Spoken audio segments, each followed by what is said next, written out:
How to write a perfect buyer request a proposal for clients. Again, there's no such thing as perfect. You perfect as you go along. I have my client proposals on a Word doc, but I know a friend of mine, in fact, he's a student of mine as well, and his proposals are just out of this world.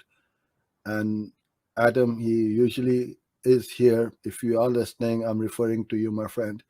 Adam's proposals are the best I've ever seen. He puts in so much time and effort that his conversion rates are crazy. They just see the proposal and they convert. So putting in some time and effort, yes, but I'm not saying that I'm lazy and I don't. It's just that it works for us as well. So I will say this to everybody: if it works, don't change it, don't fix it.